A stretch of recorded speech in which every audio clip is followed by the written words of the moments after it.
அரியலூர் மாவட்டத்தில் உள்ள நியாய விலை கடைகளில் புதிய தொழில்நுட்பம் ஒன்று சோதனை அடிப்படையில் பயன்படுத்தப்பட்டு வருகிறது.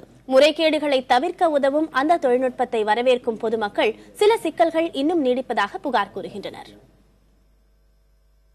நியாய விலை கடைகளில் விநியோகிக்கப்படும் பொருட்கள் முழுமையாக மக்களை சென்றடைவதில்லை என்பது நீண்ட காலமாக கூறப்பட்டு வரும் குற்றச்சாட்டு. அதற்கு முற்றுப்புள்ளி வைக்கும் விதமாக பாயிண்ட் ஆஃப் சேல் என்னும் புதிய தொழில்நுட்பம் அறிமுகமாக உள்ளது. சோதனை அடிப்படையில் அரியலூர் மாவட்டத்தில் உள்ள 449 நியாய விலை கடைகளிலும் இத்திட்டம் நடைமுறைக்கு கொண்டுவரப்பட்டுள்ளது. குடோனிலிருந்து கடைகளுக்கு பொருட்கள் வந்து கொண்டிருப்பது மட்டுமல்லாமல் வரும் வழியில் ஏதேனும் பிரச்சனை ஏற்பட்டால் அந்த விவரமும் கடைகளில் இருக்கும் இந்த இயந்திரத்தில் பதிவாகும்.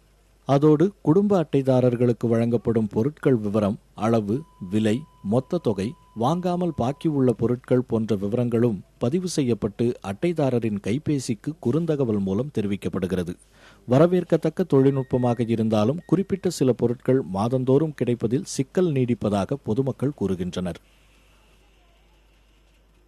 எண்ணெய், கோதுமை, பருப்பு இது 3 தான், உளுந்து இது 4 1 to 1 தான் கிடைக்குது.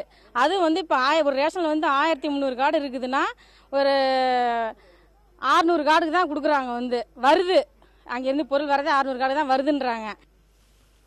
பொதுமக்களுக்கு அளித்த பதிலைத்தான் நமக்கும் அளிக்கின்றனர் நியாய விலை கடை பணியாளர்கள். போதுமான பொருட்கள் வருவதில்லை என்பதே அவர்கள் தரப்பு வாதம். இன்னும் சில அட்டைதாரர்கள் தங்களின் குடும்ப அட்டை விவரங்களை பதிவு செய்யாமல் அதிகாரிகள் அலைக்கழிப்பதாகவும் குற்றம் சாட்டுகின்றனர்.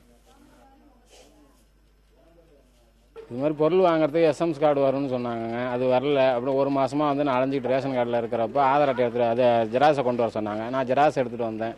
இப்போ இந்த ஆதார் அட்டைக்கு ஒரிஜினலை கொண்டு வாங்க, ஏற்றி உங்களுக்கு ஒரு பொருள் போடுறேன்னு சொல்றாங்க.